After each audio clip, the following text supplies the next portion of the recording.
열왕기상 19장 1절에서 21절까지 말씀으로 영혼의 감기 우울증이라고 하는 제목을 제가 정해봤습니다. 서론으로 제가 드릴 말씀은 김훈의 소설 칼의 노래에는 아직 때가 아니었고 지금 출병하면 죽임을 당할 수밖에 없었던 병사들을 지키기 위해서 급하게 적장의 목을 베어오라는 선조 임금의 명령을 거부한 죄로 의금부에 끌려가서 큰 고초를 겪는 이순신에 대한 묘사가 있습니다. 제가 인용해 드립니다.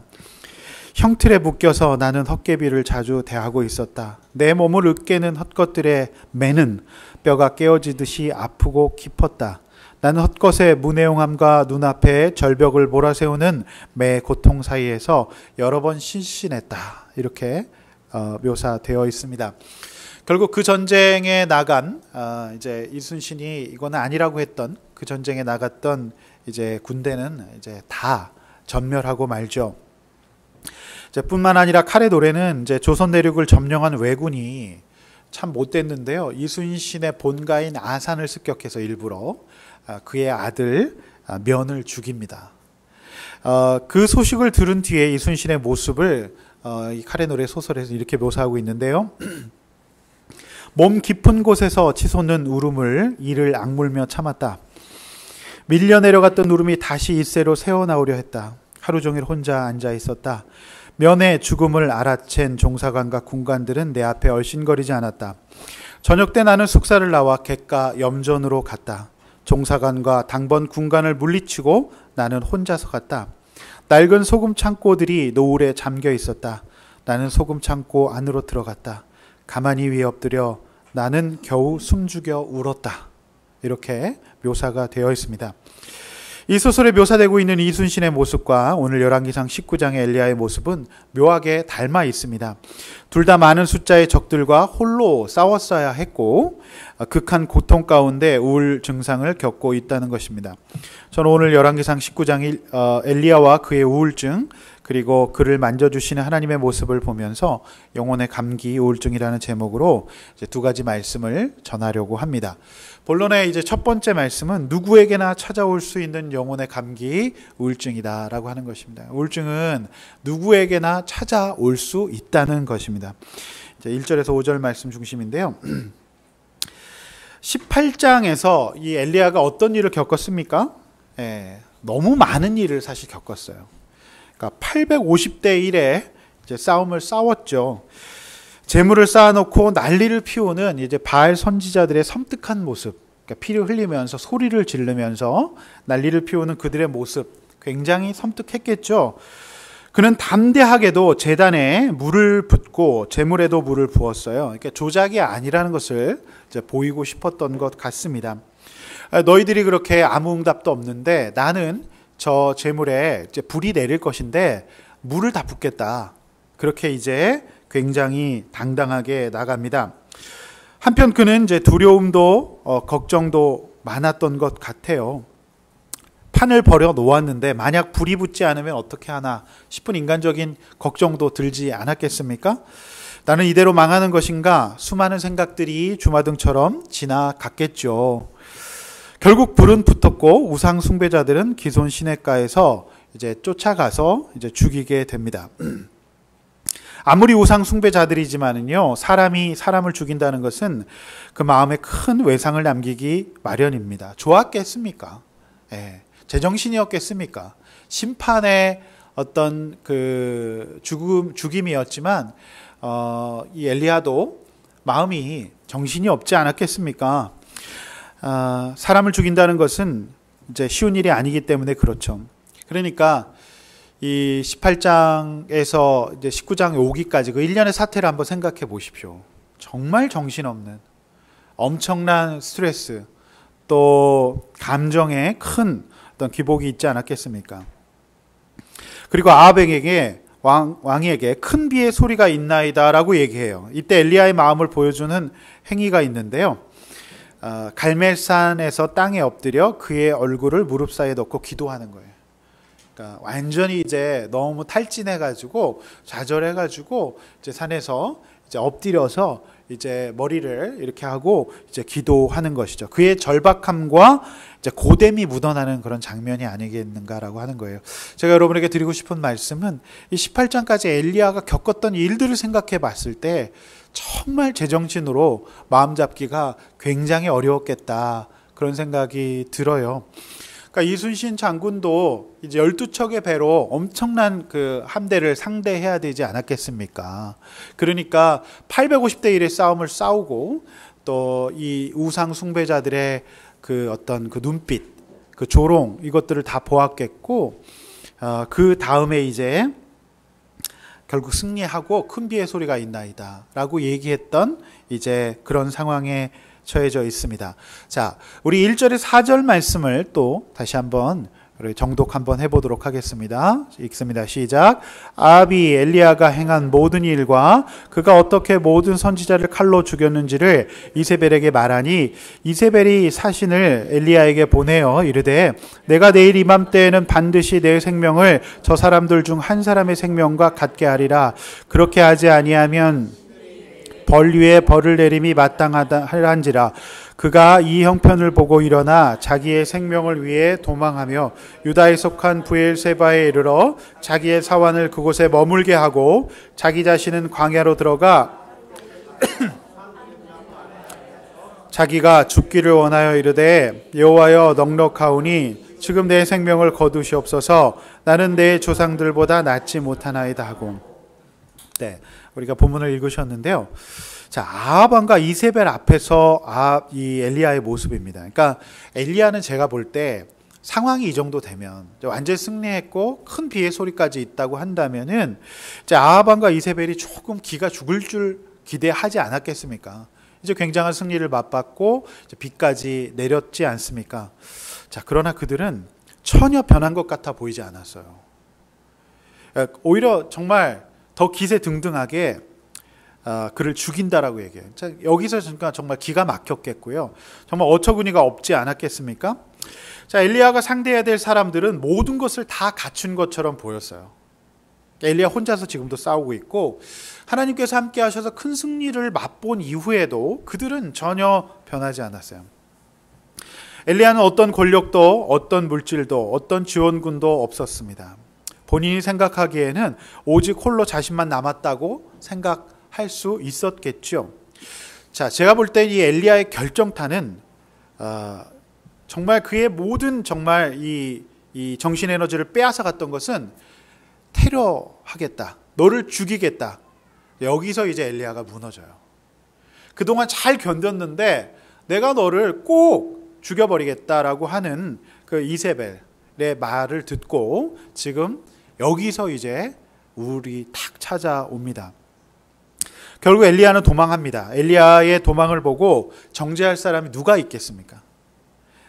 아마도 없으리라고 믿습니다. 자, 3절이야 엘리야의 모습은 정확하게 우울증 증세라는 것을 알 수가 있어요. 정신장애 진단 및 통계 편람, 이제 DSM-5라고 하는 건데요. 우울증의 진단 기준이 규정되고 있습니다. 우울한 기분, 그다음에 흥미와 즐거움의 상실, 피로감의 증가, 이게 이제 우울증의 전형적인 증상으로 간주되고 있어요. 확실한 진단을 내리기 위해서는 이 세 가지 중 최소 2가지 증상과 이런 증상들이 또 있어야 돼요. 집중력과 주의력이 감소하는 것, 그 다음에 자존심과 자신감의 감소, 죄의식과 쓸모없다는 느낌, 자, 미래에 대한 비판적인 시각, 자해나 자살 행위 또는 생각, 그 다음에 이제 잠이 잘 오지 않는 수면 장애, 또는 잠이 굉장히 많이 오게 되는 수면 장애, 또는 식욕 감퇴. 자, 7가지 증상 중에서 보통 2가지가 더 있어야 한다라고 얘기를 하고요. 이 우울증의 증상은 2주간 지속될 때 이제 병원에서 우울증이라고 진단을 내려요. 한번 슬라이드를 한번 보시면은 이제 좀 쉽게 풀어 쓴 우울증의 진단 기준이에요. 여러분 한번 보십시오. 이거 몇 개나 여러분에게 이제 해당되는지 보셨으면 좋겠어요. 이제 2가지 이상이 해당되고, 또 이것이 2주 이상 되면은 그런 거예요. 그러니까 좀 쉽게 풀어 쓴 거에 보면은요, 거의 매일 하루 종일 우울한 기분이다. 그리고 하루 대부분이 이제 활동에서 흥미가 현저하게 감소되었다. 하고 싶은 게 별로 없고요. 그 다음에 식이 조절을 하지 않았는데도 불구하고 체중 감소 및 증가가 나타난다. 그리고 거의 매일 불면 또는 과수면을 한다라고 하는 거죠. 그리고 매일 정신운동 흥분 또는 지체가 되고요. 매일 단순한 자기 비난이나 아픈 데에 대한 무가치함이 들고요. 거의 매일 피로 또는 에너지가 상실되어 있고 거의 매일 사고와 집중력의 감소, 결정력의 곤란을 보이고 죽음에 대한 반복적인 생각을 하게 됩니다. 이렇게 보았을 때 엘리야의 증상은 1번, 2번, 4번, 5번, 7번, 8번, 10번 등의 증상을 보여요.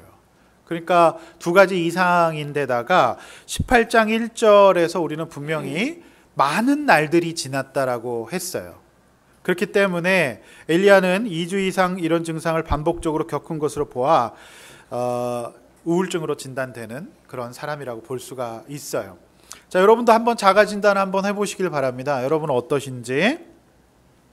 자, 증상의 요약본은 4절이에요. 엘리야의 증상을 요약하고 있는데요.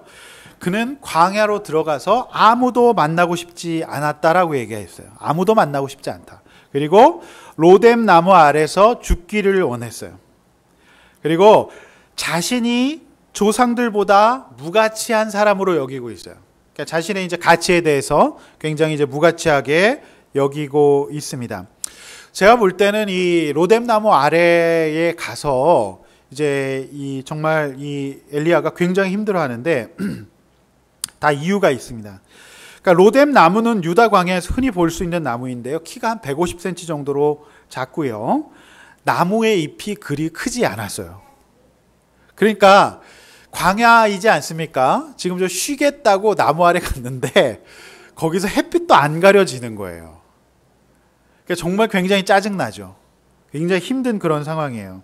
그러니까 나무 같지도 않은 나무 아래서 덥기는 덥고 지금 짜증나고 힘들어서 살려고 갔는데 그 나무마저 햇빛이 가려지지 않는 그런 상황이에요. 그러니까 이런 건 그런 거죠. 진짜 힘든 일을 하시고 정말 힘들어서 우울증 걸리기 딱 직전에 담배 피우시는 분들이 담배 한 대 딱 피우려고 했는데 담배 광만이고 없다든지 담배는 있는데 라이터가 없는 상황이에요. 이거 바로 우울증 걸립니다. 네. 굉장히 힘든 그런 상황이죠. 그러니까 엘리야가 살겠다고 로뎀 나무 아래 갔는데 그 로뎀 나무는 사실상 나무가 아니었던 거죠. 이거 우리 굉장히 어디서 많이 본 거 아닙니까? 요나에게서 우리가 봤죠. 네, 요나에게서 우리가 본 거예요. 우울증은요, 특별한 사람에게 오는 것이 아니에요. 저주받은 사람에게 오는 것이 아닙니다.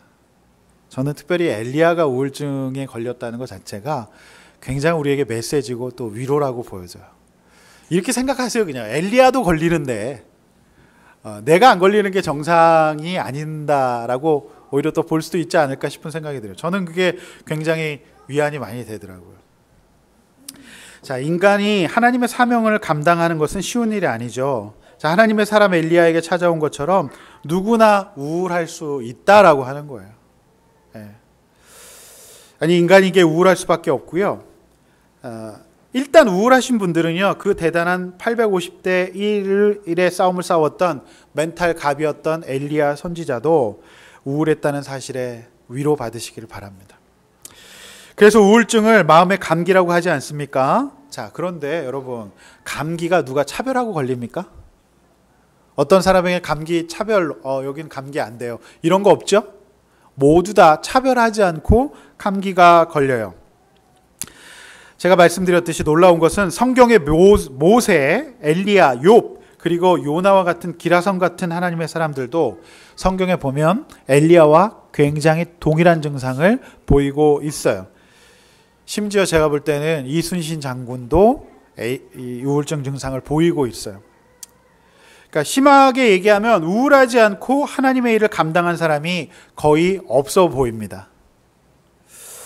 그러므로 자주 우울한 나를 정죄하기보다는 그럴 수 있구나. 내가 살아온 날들을 생각하면 우울증에 안 걸리는 것이 이상하구나 라고 스스로를 위로하시면서 그 우울을 서술하시면서 이제 하나님 앞에서 변화되시기를 축원합니다.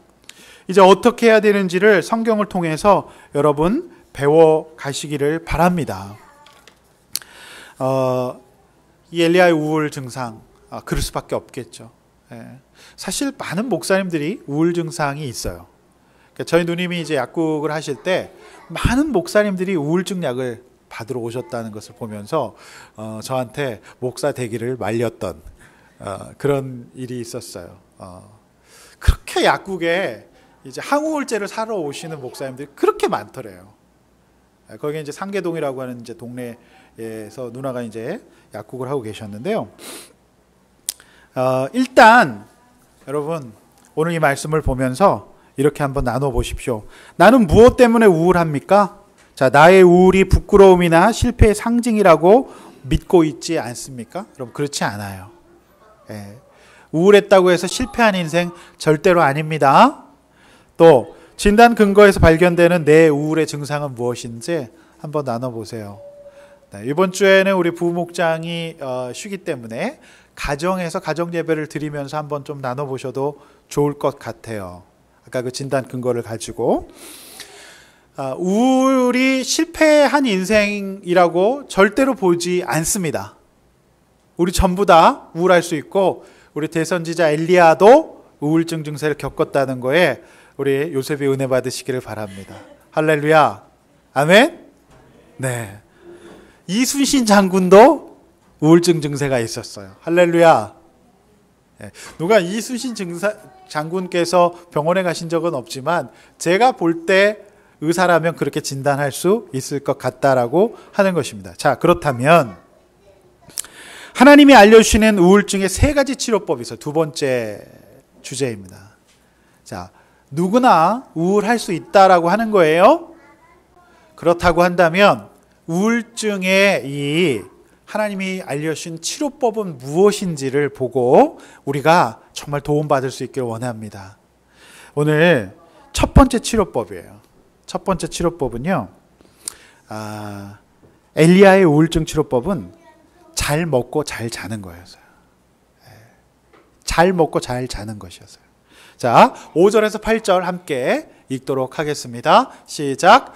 노뎀나무 아래 누워 자더니 천사가 그를 어루만지며 그에게 이르되 일어나서 먹으라 하는지라. 본즉 머리맡에 숯불에 구운 떡과 물 한 병물이 있더라. 이에 먹고 마시고 다시 누웠더니 여호와의 천사가 또다시 와서 어루만지며 이르되 일어나 먹으라. 내가 갈 길을 다 가지 못할까 하노라 하는지라. 이에 일어나 먹고 마시고 그의 음식물에 힘을 의지하여 40야를 가서 하나님의 산 호렙에 이르니라. 아멘. 자, 우울증의 첫 번째 치료법은 잘 먹고 잘 자는 것이라고 말씀드렸는데, 자, 보면 엘리야는 그냥 잤어요. 모든 것을 포기하고 그냥 잤습니다. 사실 많은 청소년들이 잔병에 걸립니다. 그러니까 우리 아이 왜 이렇게 자느냐? 그거 보면은 약간 우울증 증상이라고 보여집니다. 근데 지금 이 얘기하는데 이 순간만 또 우리 아이들이 안 자네요. 네. 사실 자는 아이들, 우리 왜 이렇게 자는지 모르겠다라고 하는 부모님들 굉장히 많은데 사실 우울증의 한 증상일 수 있어요. 모든 것을 포기하고 그냥 잤어요. 자, 그러나 하나님은 그에게 천사를 보내셔서 그를 깨워요. 그러니까 5절에 어루만지며라는 히브리어, 여기서 이제 나가라고 하는데 이제 밖에 나가가 아니라 히브리어 나가입니다. 이제 나가라고 하는 뜻은 뭐냐면 효과를 느끼도록 두드리다, 톡톡 치다라는 뜻을 가지고 있어요. 어루만지다. 이게 뭐냐면 딱 그거예요. 어머니가 배 아픈 자녀의 배를 어루만지면서 엄마 손은 약손, 그게 딱 나가예요. 톡톡 치기도 하면서 이렇게 할머니가, 어머니가 우리 애가 배 아프다 그러면 엄마 손은 약손 하면서 이렇게 어루만졌던 것 있죠. 그게 바로 이제 오늘 본문에서 얘기하는 천사의 어루만짐이에요. 꿀밤 때리는 거 아닙니다. 머리끄댕이를 잡아당기는 거 아니고 이불을 들쳐업고 다리를 잡아당기는 거 아닙니다. 그러니까 제가 종종 저희 아이들에게 쓰는 방법인데요. 이불을 탁 걷고 다리를 잡아당기는 거예요. 그러면 이제 끌려 나올 수밖에 없잖아요. 그런 거 아니에요. 그러니까 어루만지 톡톡 치면서 효과를 느끼도록 또 톡톡 치는 거. 이런 거죠. 체한 사람을 이제 이렇게 해주는 것과 똑같은 거예요. 자, 하나님은 절대로 우울증 걸린 엘리야를 그냥 놔두지 않으세요. 일단 여기서 우리가 은혜 받아야 되는데, 하나님은 찾아와 주시고 어루만져 주시는 분이십니다. 할렐루야. 우리 모든 성도님들을 하나님께서 찾아가 주시고 어루만져 주시기를 축원합니다. 하나님은 천사를 보내주시는 분이에요. 이 사실을 우리가 믿어야 돼요. 하나님께서 정말 어루만져 주세요. 자, 저는 오늘 이 하나님의 처방이 굉장히 의학적이라고 보여져요. 왜냐하면 일단 망가진 수면 패턴을 고쳐주시고자 잘 때 자고 일어날 때 일어나도록 깨워주시는 거예요. 굉장히 중요한 거예요. 그럼 모든 정신과 질환은요, 수면 패턴이 무너지면서 와요. 그러니까 밤에 잠을 못 자요. 그리고 낮에 자요. 그러니까 이제 낮밤이 바뀌게 되면서 정신이 이제 문제가 되거든요. 그러니까 하나님이 오늘 깨워주시는 거는요, 단순히 그냥 깨우는 게 아니에요. 의학적으로도 굉장히 맞는 거예요. 그리고 그의 이제 우울증 증상이 이제 식욕이 떨어지거나 과다해진다고 얘기했죠. 예. 그래서 지금 과다하신 분들을 저를 포함해서 굉장히 우울증 증상이라는 거를 이제 우리가 또 알게 되는데요.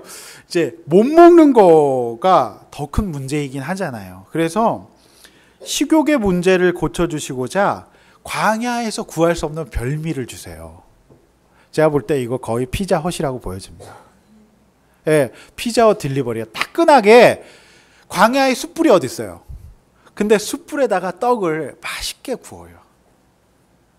맛있게 떡을 구워서 그 구운 떡을 줘요.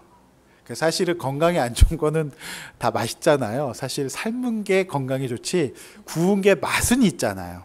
그래서 구운 떡을 노릇노릇하게 떡을 구워가지고 숯불에다가 그것도, 그리고 숯불에 구웠다는 게 뭐예요? 불향, 예, 훈연, 그게 진짜 맛있거든요. 그래서 살짝 이제 숯불에 구워가지고, 옛날에 제가 수요일 예배 때 말씀드렸지만 연탄에다가 가래떡을 이렇게 구워 먹으면 그게 굉장히 맛있었던 기억이 나지 않습니까? 오늘 숯불에다가 훈연을 해가지고 구운 떡을, 야, 너무너무 먹고 싶게. 그리고 시원한 생수 한 병. 광야에 물이 없잖아요. 그런데 정말 시원한 생수 한 병을 줘요. 그러니까 원기를 복돋우기 위한 최고의 지금 처방이었어요.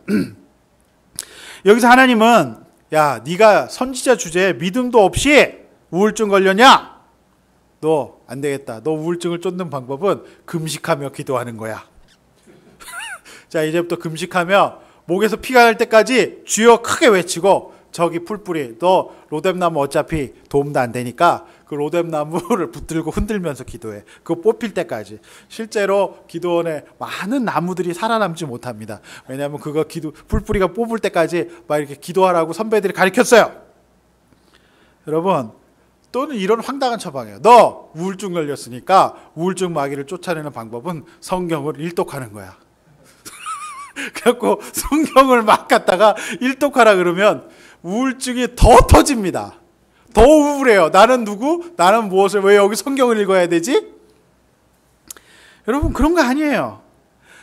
하나님이 우리 우울증 걸린 엘리야에게 찾아오셔서 하시는 일은 토닥이시는 거였어요. 호흡 불어주시면서 엄마 손은 약손해 주셔요. 그리고 먹이셨어요. 그리고 알람을 틀어주세요. 일어나라, 일어나라. 저는 이것이 첫 번째 치료법이었고 정말 은혜로운 뿐만 아니라 의학적이고 과학적이었던 방법이라는 거예요. 얼마나 놀랍습니까? 제가 진짜로 한번 오래 걸은 적이 있어요. 지난주에 진짜 오래 걸었는데 정말 안 걷다 걸으기 되게 힘들더라고요. 그런데 중간 지점에 아무것도 먹을 것이 없었어요. 가게도 없었어요. 그리고 지갑도 없었어요. 카드 한 장밖에 없었어요. 그래서 어느 지점에 갔는데 먹을 것이 딱 이제 커피밖에 없는 거예요. 그런데 제가 정말 어떤 책에서 읽었어요. 커피가 전투하고 있는 군사들에게 힘을 주는 커피였다는 얘기를 들었어요. 그래서 정말 그 긴가민가 그 생각이 들어서 커피를 먹었는데 진짜 힘이 나더라고요. 희한해요. 그래서 다시 걸은 길을 돌아올 수가 있었어요. 이렇게 막 산으로 가가지고 잘못 갔던 것 같아요. 뭔가 먹어야 합니다. 그런 면에서 제가 만들었던 이 빕스 사역은 너무나도 과학적이고 의학적이었던 프로그램이었다라고 믿어집니다. 그렇지 않습니까? 네, 잘 드시고요. 규칙적으로 수면하셔야 됩니다. 그래야 낫는데요. 모든 정신질환이 여기서부터 시작되기 때문에 그렇습니다. 특별히 8절 말씀에 보면 먹은 힘으로, 성경은 뭐라고 기록되어 있냐면요, 음식물의 힘을 의지하였다라고 분명히 기록하고 있어요. 선지자 주제에 주의 은혜의 힘을 받아야지 음식물의 힘을 받아? 이렇게 생각하십니까? 여러분, 아니에요. 지금 엘리야는 너무너무 우울하고 힘들기 때문에 음식물의 힘이 반드시 필요했습니다. 그래서 우리는 음식 동원이라는 말을 쓰고 있지 않습니까? 먹는 것이 약인 거죠. 그러므로 우리는 잘 먹어야 하고요. 문자적으로 우울하면 약도 잘 먹어야 합니다. 굉장히 중요한 거예요. 음식을 먹던 약을 먹던 무언가를 먹으면 반드시 그 힘이 발휘되기 때문에 40주야를 걸어서 호렙산에 갈 수가 있어요. 그래서 우리 부모님들의 말씀이 정말 진리예요. 아프면 어떻게 하라 그러죠? 무조건 잘 먹어야 된다. 먹어야 산다. 그렇게 얘기하셨어요. 정말 할렐루야입니다. 오늘 하나님의 방법이었던 것 같아요. 그래서 저는 어려서부터 밥을 냉면 그릇에다 먹었어요. 저는 진짜 공깃밥이라는 걸 너무 깜짝 놀랐어요. 그 간에 기별도 안 되는 그거를 밥이라고 먹고 있는. 저는 냉면 대접에 어려서부터 저희 집은 냉면 그릇에서 밥을 줘서 제가 정말 키가 자랄 때는 1년에 거의 15cm 막 자란 적도 있었어요. 저는 정말 쑥쑥 이렇게 자랐다라고 하는 거죠. 두 번째 치료법은 뭐냐면 하나님의 세미한 음성을 듣는 거예요. 우울증 치료법이에요. 자, 9절 10절 다시 한번 또 읽어보도록 하겠습니다. 9절 10절 읽습니다. 시작. 엘리야가 그곳 굴에 들어가 거기서 머물더니 여호와의 말씀이 그에게 임하여 이르시되 엘리야야 내가 어찌하여 여기 있느냐. 그가 대답하되 내가 만군의 하나님 여호와께 열심히 유별하오니 이는 이스라엘 자손이 주의 언약을 버리고 주의 제단을 헐며 칼로 주의 선지자들을 죽였음이오며 오직 나만 남았거늘 그들이 내 생명을 빼앗으리라. 아멘. 자, 굴에서 들어갔어요. 저는 이제 굴이라고 하는 장소가 뭐죠? 굴은 소리가 확장되죠. 그리고 울리고 다시 돌아오는 그런 장소예요. 그러므로 소음으로부터 멀어져서 조용히 하나님의 말씀을 듣기에 최적의 장소가 굴이 아니었던가 싶습니다. 자, 그곳에서 모든 환경의 주관자이신 하나님을 만나게 되는데요. 하나님 먼저 질문하십니다. 엘리야야, 내가 왜 여기 있느냐? 자, 10절과 14절은 엘리야의 반복된 답이에요. 엘리야가 반복적으로 똑같은 얘기를 합니다. 무한 반복하는 거죠. 자, 이 속에 엘리야의 우울증의 원인이 딱 담겨 있어요. 10절과 14절 똑같은 말씀인데요. 왜 여기 있느냐라고 하니까 무한 반복하는 거죠. 그러니까 엘리야가 정말 하나님 앞에 따지고 싶었던 것 같아요. 그러니까 이것이 엘리야의 우울증의 원인이었다는 것을 우리는 알 수 있어요. 두 가지를 서술하는데, 먼저 첫 번째는 자신은 열심히 유별났다. 즉 나만큼 열심히 한 사람이 있으면 나와보라 그래 라고 하는 거예요. 예. 나 같은 사람 없었다. 열심히 유별났다라고 얘기해요. 그리고 이스라엘 백성 모두 하나님을 버리고 제단을 헐고 주의 선지자를 죽였을 때도 오직 나만 남았다.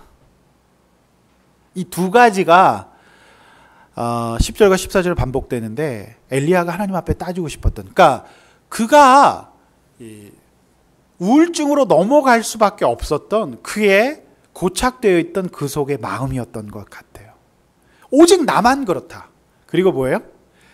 나처럼 열심히 노력했던 사람이 없다. 자, 이게 이제 엘리야가 우울증에 걸리게 된 주요 원인으로 보여져요. 자기가 다 스스로 이제 서술하고 있는 거죠.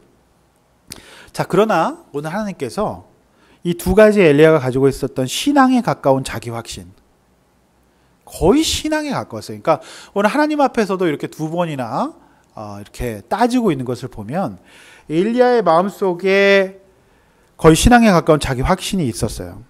그런데 이 두 가지가 맞습니까? 아니에요. 자, 성경적이지도 않고요. 하나님과의 은밀한 만남과 자기 성찰로 만들어지지 않은 자기 확신은 이렇게 사람을 우울과 죽음으로까지 몰고 갈 수 있는 위험한 것이라는 것을 알게 돼요. 네. 서론에서 언급한 이순신만 자녀를 잃었습니까? 여러분, 이순신만 목숨 걸고 싸웠습니까? 아니에요. 임진왜란 사를 보면요, 수많은 의병들이 싸웠어요. 목숨을 걸고 싸웠어요. 그리고 무엇보다도 수많은 백성들이 가족들과 자녀들을 희생했습니다. 그러니까 이 백성들 없이 어떻게 우리가 전쟁에 이길 수 있겠어요? 이순신만 그런 거 아니죠? 전쟁통에 자녀를 잃은 사람이 어찌 이순신만이었겠습니까?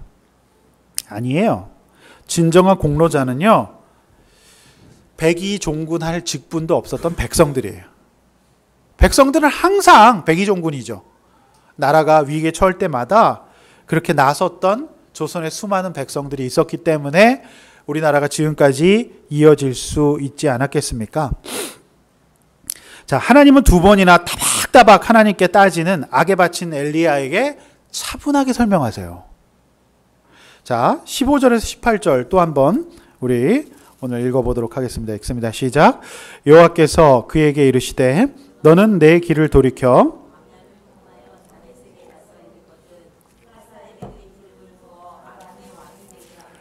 너는 또 님시의 아들 예후에게 기름을 부어 이스라엘의 왕이 되게 하고 또 사밧의 아들 엘리사에게 기름을 부어 너를 대신하여 선지자가 되게 하라. 하사엘의 칼을 피하는 자를 예후가 죽일 것이요 예후의 칼을 피하는 자를 엘리사가 죽이리라.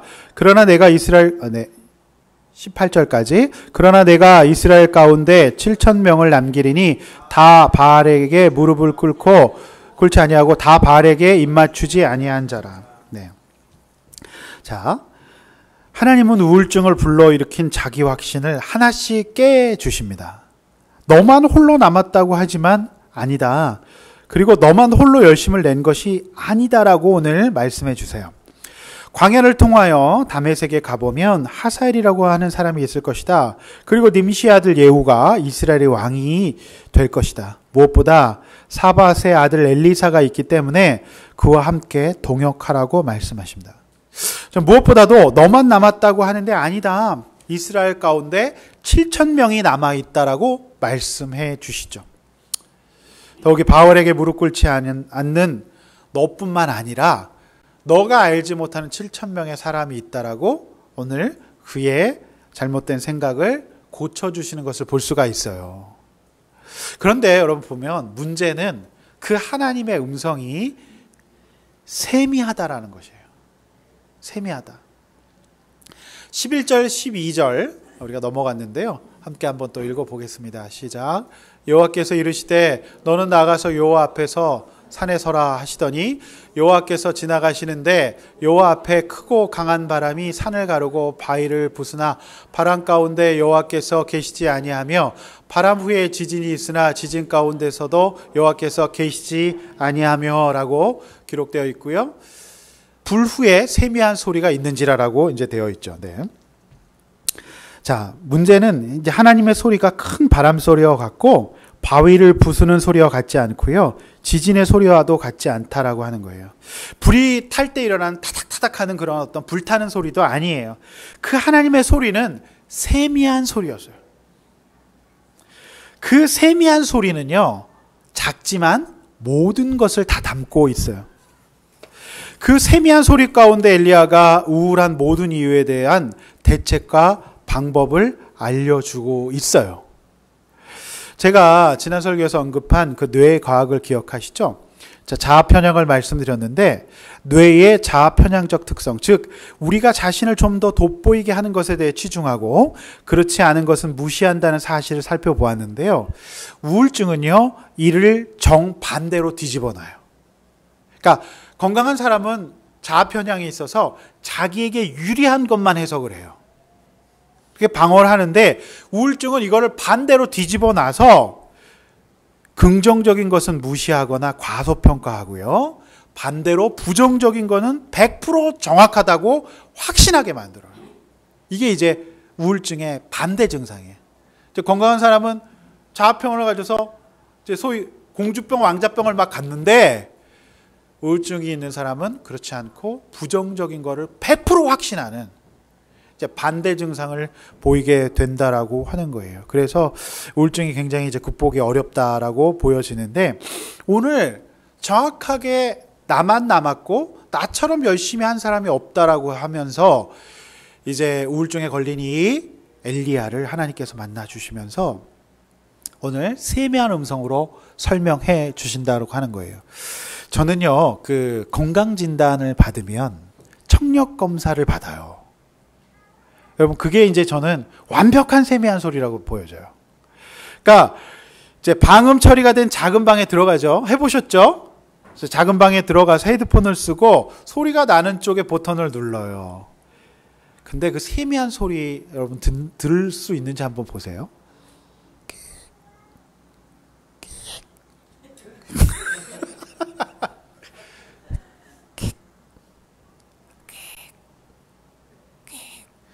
들리세요? 아우, 다 세미한 소리 들리시네. 들리죠? 여러분, 제가 이 세미한 소리를 어떻게 설명할까 하다가 사실 세미하지만 정상이면 다 들을 수 있는 소리예요. 그게 사실 세미한 소리 아닙니다. 영적으로 깨어있으면 누구든지 들을 수 있는 소리예요.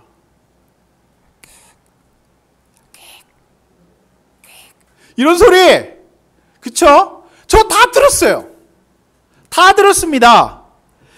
사실 그 청력이 떨어지면 못 듣죠. 사실 작지만 구원받은 사람이라면 다 들을 수 있어요. 못 듣는 게 비정상입니다. 그래서 사실 우리가 구별된 장소와 시간을 마련해야 해요. 이게 큐티예요. 헤드폰 써야 돼요. 그 소리만 듣기 위해서. 사실 안 들린다고 뭐 말씀이 어렵다. 사실 한글 개혁성경, 개혁개정은 더 쉽게 되어서요. 굉장히 잘된 번역이에요. 제가 이제 서상륜 같은 분들 얘기하지 않았겠습니까? 그래서 한글 성경 굉장히 번역이 잘 됐고 이해하기가 쉬워요.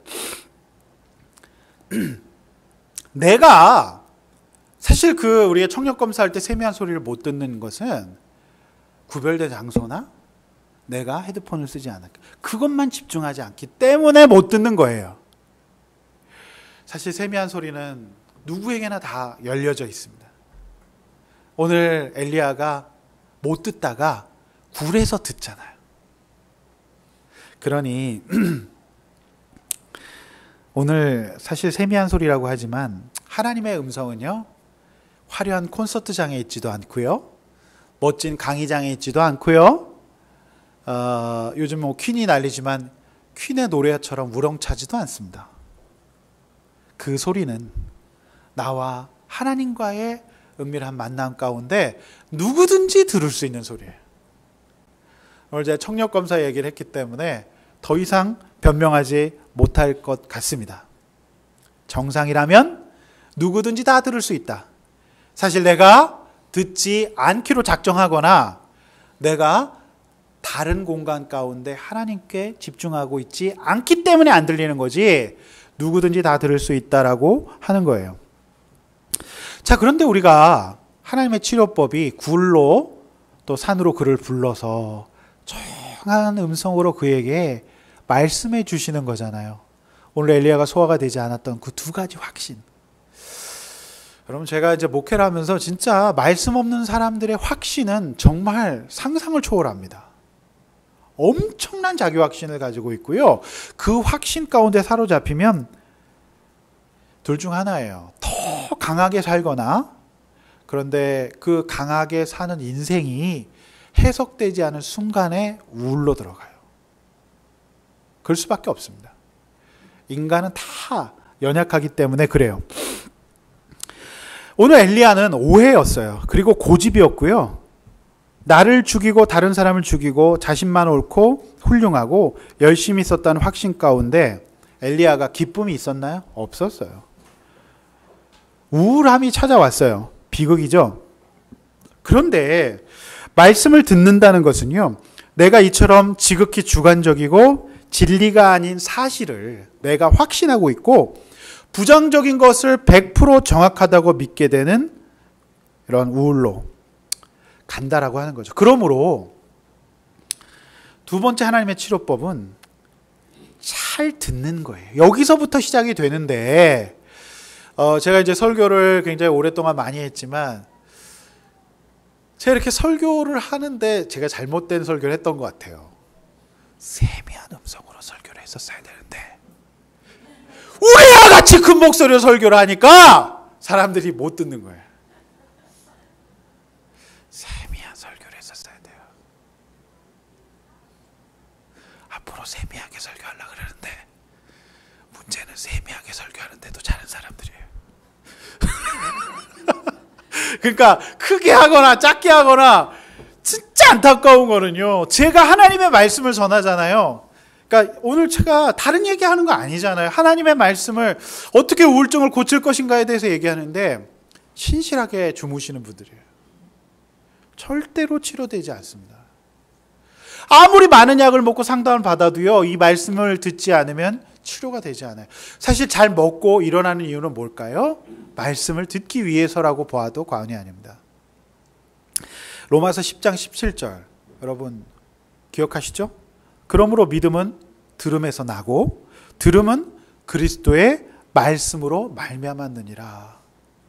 내가 우울증에서 치유되려면 하나님의 말씀을 들어야 돼. 오늘 이 엘리야가 나만 이렇게 열심히 살았는데 다른 사람 아무도 열심히 사는 것 같지 않고 나만 이렇게 신실하게 신앙생활하고 다 싸웠는데 아무도 싸우지 않고 나만 남았다라고 생각하는 철저한 착각이잖아요. 근데 엘리야는 두 번이나 그거를 하나님 앞에 따박따박 따지는 거를 봐서 바로 그가 그 두 가지 확신이 그를 우울증 가운데로 데리고 갔고요. 그리고 그를 죽고 싶은 생각으로 몰아갔다라고 하는 거예요. 이 잘못된 생각을 어떻게 고칠 수 있나요? 하나님이 세미한 음성으로 아니다라고 얘기해 주면서 구체적으로 너만 혼자가 아니라는 걸 알려주고 너만 혼자서 열심히 아니었다는 것을 오늘 알려주고 계세요. 그러므로 오늘 이 말씀을 듣는 것은 너무너무 중요한 것입니다. 너무너무 오늘 그러니까 하나님의 생각을 듣는 것은 내가 살기 위한 방편이고 구원받기 위한 방편이고 우울증 가운데로 넘어가지 않기 위한 너무너무 소중한 치료예요. 할렐루야. 아멘. 저는 많은 교육학자, 심리학자들 또 의학자들 봤습니다. 한계는 말씀이 없다는 거예요. 그래서 이제 하나님께서 얘기하시는 그 말씀, 하나님이 일하시는 방법, 하나님이 절대로 너만 갖고 일하지 않는다. 하나님이 절대로 너를 그냥 내버려 두지 않는다. 엘리야는 하나님이 자기만 갖고 일하는 줄 알았던 것 같아요. 그렇지가 않거든요. 우리 하나님은 그렇게 일하시는 분이 아니지 않습니까? 우울증에 걸린 분들은요, 이 세상에 나 혼자 우리 집안의 문제를 끌어안고 있고 나 혼자 이렇게 고생하고 있다고 생각하는데 절대 그렇지 않습니다. 하나님께서 여러분의 가정을 위해서 일하고 계시고요. 그리고 여러분의 가정을 돕는 자들을 예비하고 계신다는 사실을 말씀을 들어 믿으시기를 바랍니다. 할렐루야. 큐티라고 하는 거는 콰이어 타임이죠. 조용한 시간이에요. 문자 그대로. 근데 정말 황당한 거는요, 큐티를 시끄러운 환경에서 하시는 분들이 있어요. 가능할까요? 가끔 제가 이제 큐티책, 제가 이제 대한민국의 큐티책을 만드는 역사에 한 획을 그은 사람 아닙니까? 가끔 제가 만든 책의 독자들을 버스나 전철에서 만날 때가 있어요. 그래서 제가 이제 성서윤년에 있을 때부터 이렇게 보면 재밌죠. 근데 안타까워요. 버스는 조용하지 않아요. 시끄러워요. 우리 하나님 사랑한다고 하면서 하나님 만나는 시간을 좀 구별하고 사야 되지 않을까요? 자, 큐티라고 하는 거는요, quiet time, 즉 하나님의 음성이 세미하다는 것을 전제하는 사람이 하는 행동이에요. 자, 큐티 할 때 말씀을 읽습니다. 자, 말씀을 읽는다는 것은 동시에 소리를 발생시켜요. 그렇죠? 우리가 성경을 읽었을 때 소리가 발생하죠? 그러므로 읽는다는 것은 듣는다는 것과 똑같은 거예요. 왜냐하면 자연 발생적으로 성경을 읽으면서 우리는 이제 듣게 되기 때문에 그래요. 그러므로 본질적으로 큐티는 하나님의 말씀을 이제 성경을 통해 듣는 것을 말합니다. 저는요, 오늘 그 엘리야에게 세미한 음성을 주신 하나님의 말씀을 읽으면서 엘리야나 저나 진배가 없다라고 생각했어요. 오히려 저는 더 생생하게 들리는 느낌을 받았어요. 그러니까 엘리야는 지금 보시면 이제 굴에서 세미한 음성을 이제 산에서 듣잖아요. 그 들으려면 집중했어야 되지. 이거 들으려면 그렇죠? 근데 저는 오늘 너무나도 생생하게 하나님의 말씀을 읽으면서 들으니까 저는 엘리야보다 더 너무 생생하게 지금 보고 있다는 확신이 들었어요. 그렇지 않습니까? 저만 듭니까? 저는 엘리야보다 훨씬 더 좋은 환경이구나. 오늘 이런 말씀을 엘리야에게 하신 오늘 이 말씀을 엘리야는 듣기 위해서 굉장히 집중했을 텐데 저는 너무너무 생생하게 들었어요. 여러분, 저 역시 엘리야와 같은 사람이에요. 식이장애가 두 가지라 그랬죠? 안 먹는 장애도 있지만 반대로 많이 먹는 장애도 있어요. 그러므로 엘리야의 모습은 바로 저의 모습이라고 생각이 되어졌어요. 저는요, 저만 특이한 청소년 사역을 오래 했고 제가 열심히였고 오직 나만 오랫동안 남아 교회에서 사역했다는 그 생각이 들어오면 우울해져요. 오늘 이제 엘리야가 오직 나만 남았거늘, 그죠? 그 생각을 제가 했었는데요. 그 생각에 사로잡히면 어때요? 바로 우울해집니다. 바로 우울해져요. 그게 인간이에요.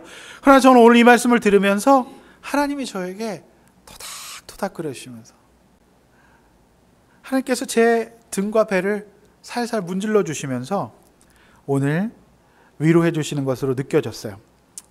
사실 우리 인생의 모든 우울증은 우리가 만들어서 걸린 거예요. 내가 만든 거예요. 엘리야가 만든 거예요. 토요일에 오랜만에 알고 지냈던 목사님께 전화가 왔어요. 그 목사님은 정말 훤칠한 외모에 좋은 목소리에 옷을 너무너무 잘 입었던 정말 호평받던 목사님이었어요. 근데 그 목사님께서 저에게 전화를 하셔서 페북에서 자주 뵙고 있다면서 자신도 개척을 했다라고 얘기를 하는 거예요. 그래서 어디 했다니까 저기 인천의 달동네에 개척을 했대요. 그리고 성도는 자신 목사님과 사모님과 가정과 한 가정이래요. 그러면서 저에게 이런 얘기를 하는 거예요. 저를 보면서 힘을 얻는다고, 뵙고 싶다고 1월에 꼭 시간을 내달라고 하면서, 그러면서 성도가 한 가정인 주제에 저를 위로하는 거예요. 그러면서 저한테 작은 교회가 대안이라고, 목사님 화이팅 화이팅 그러면서 전화를 끊었어요. 저는 이제 희한하게 말씀을 준비할 때 곧바로 이렇게 좀 주시는 그런 게 늘 있어요. 늘 있는데 제가 이 설교를 준비하고 있는데 그 목사님 딱 전화를 하셔서 이렇게 한 걸 봤을 때, 너 혼자 개척교회 하는 거 아니다. 너만 혼자인 거 아니다. 이 세상에 수많은 사람들이 그리 사역하고 있고 선교지에서 평생 한 영혼을 위해서 사역하시는 분들도 계신다.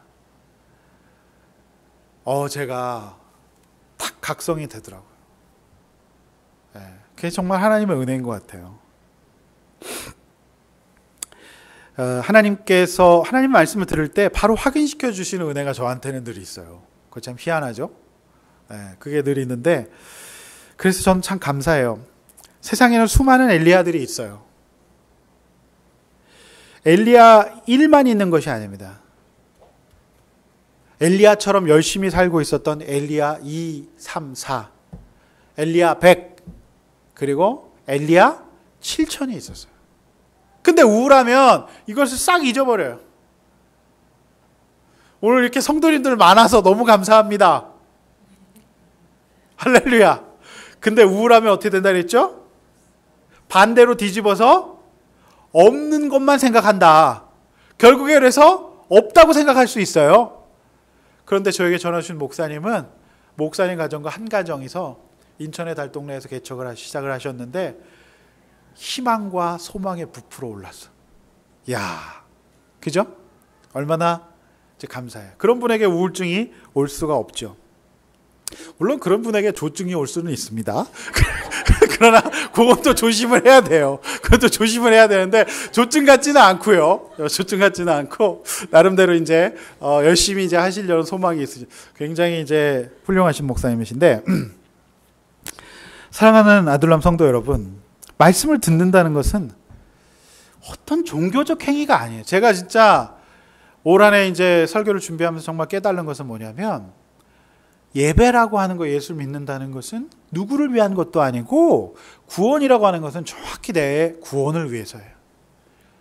그러니까 내가 살기 위해서 말씀 듣는 거예요. 엘리야가 말씀 안 들으면 죽을 뻔했잖아요. 그냥 죽여달라고 그러잖아요.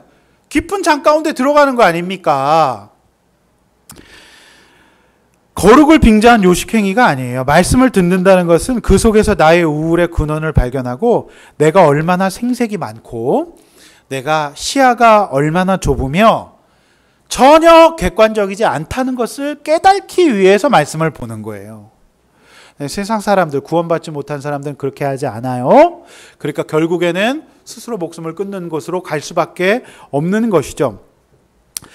나를 우울하고에 괴롭혔던 나의 잘못된 자아를 회개하고 더 이상 우울이 나를 건드리지 못하도록 수시로 세미한 음성을 들어야 합니다. 그렇지 않으면 무너질 수 있어요. 그리고 수시로 우리가 내 나름대로 이제 우울이 찾아오면 반대로 뒤집는다 그랬잖아요. 그래서 실패할 것이다, 안 될 것이다 라는 확신을 갖게 돼요. 그게 참 마음 아픈 점이에요. 그래서 우리가 또다시 우울해질 때마다 다시 세미한 음성을 듣고 또다시 중심을 잡고 또 위로받고 그렇게 살아가는 거예요.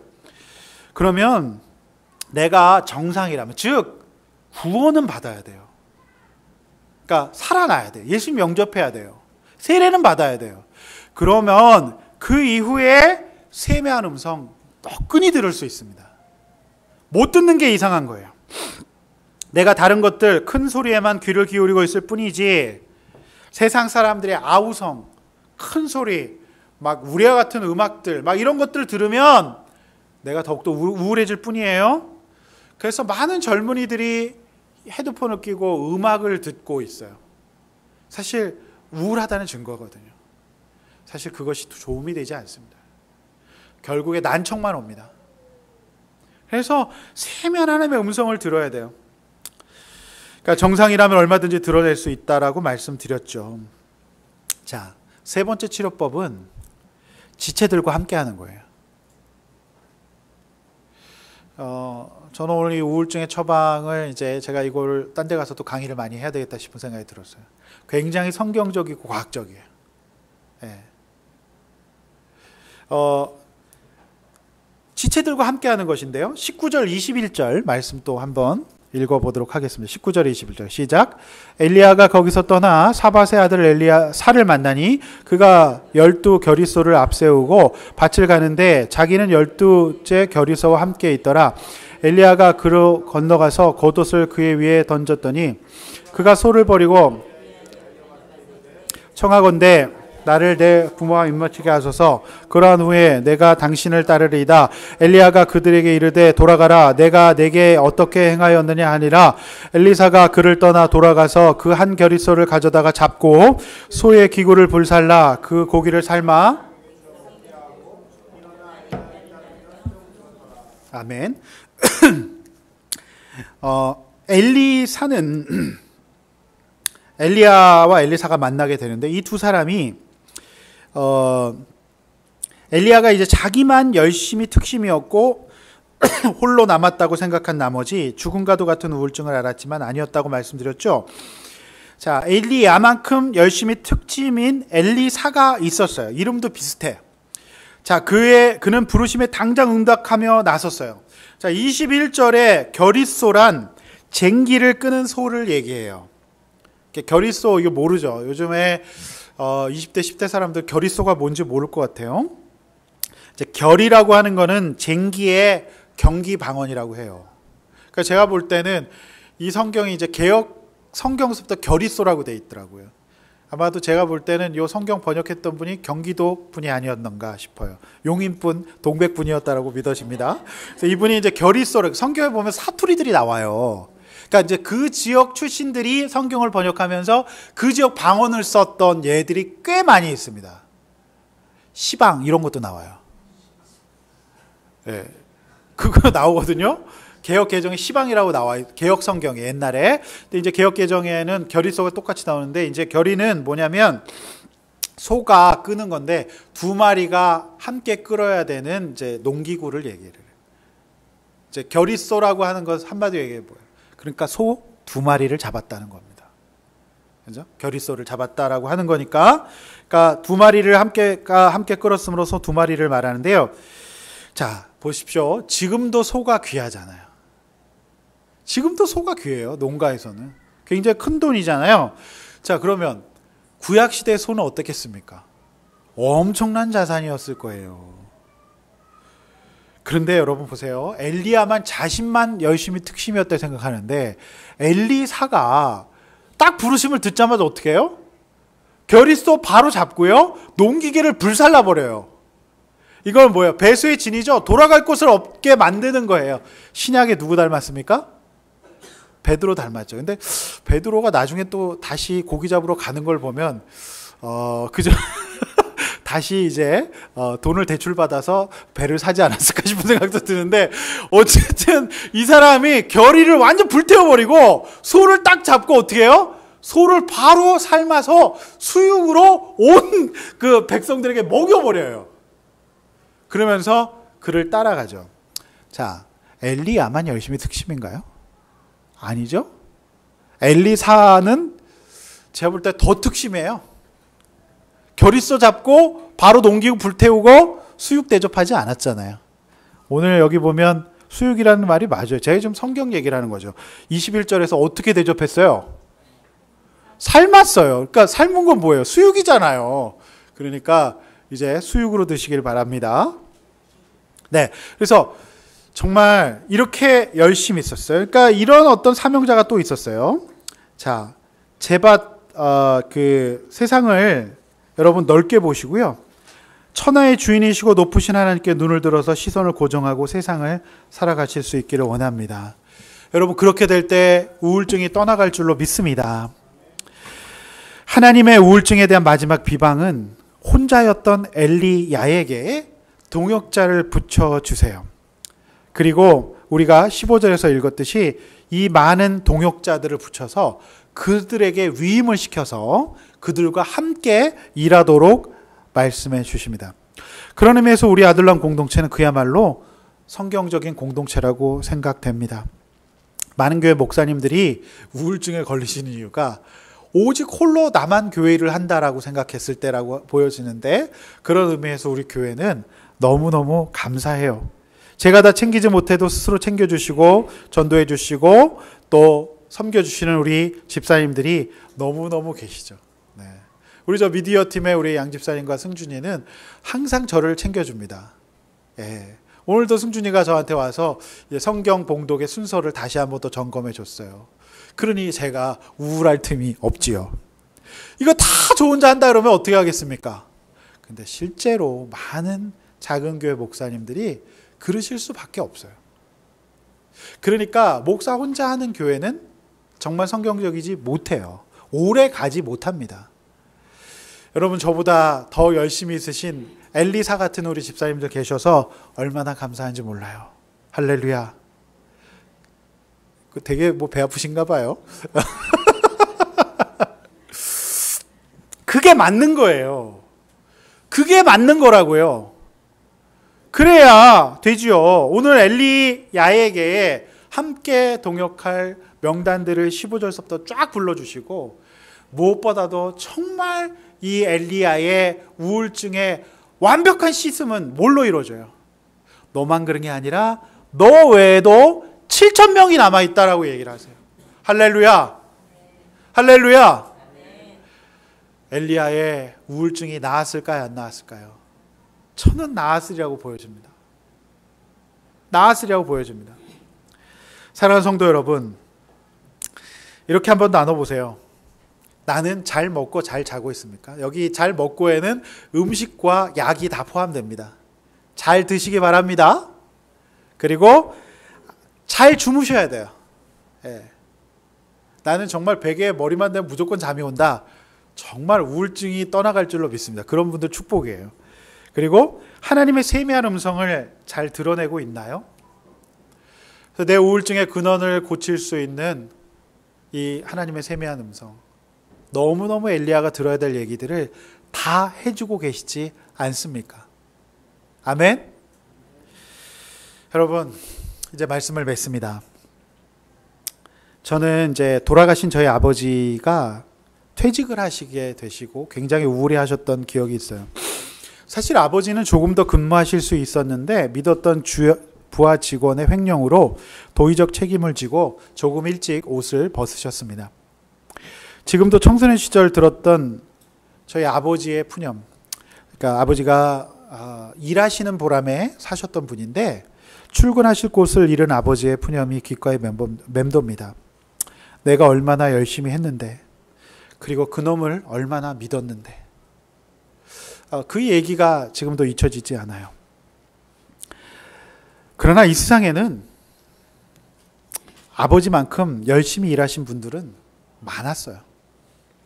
그리고 아버지는 하나님을 믿었어야지 사람을 믿으면 안 되었습니다. 결국 저희 아버지는 나중에 예수님을 병상에서 영접하시고 죄를 고백하시고 천국에 가셨지만 아버지는 퇴직하시고 꽤나 오랫동안 우울 증상을 겪으셨어요.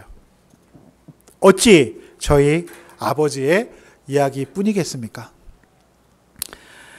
하나님은 엘리야를 먹이시고 깨우셨어요. 그리고 그에게 세미한 음성을 들려주셨습니다. 그리고 그의 못된 우울의 근원인 잘못된 자기 확신과 교만을 고쳐주셨어요. 그리고 그에게 동역자들과 공동체를 허락하셔서 함께 짐을 나누도록 하셨어요. 이 길은 사람이 온전해지는 길이에요. 저는 우리 요셉이가 출근하면서 기도 제목을 부탁하는 거 매일매일 너무너무 성경적이라고 보여집니다. 그렇게 하는 거예요. 그렇게 해야 이길 수 있어요. 우리가 아플 때 기도의 제목이 있을 때마다 우울해지거든요. 그때마다 여러분과 함께 할 수 있는 지체들에게 나누시기를 바랍니다. 때로는 넘어지고 엎어지더라도 그때마다 서로 나눕시다. 그리고 우리 함께 이 길을 걸어갑시다. 여러분, 이 길은 사람이 죽지 않고 살 수 있는 길이에요. 우울증을 벗어날 수 있는 길입니다. 모두 잘 먹고 잘 자며 잘 듣고 잘 나누는 새로운 삶의 길, 이 공동체에서 여러분 신앙생활 제대로 해나가시기를 소원합니다. 모두 다 이렇게 되신 여러분을 축복합니다.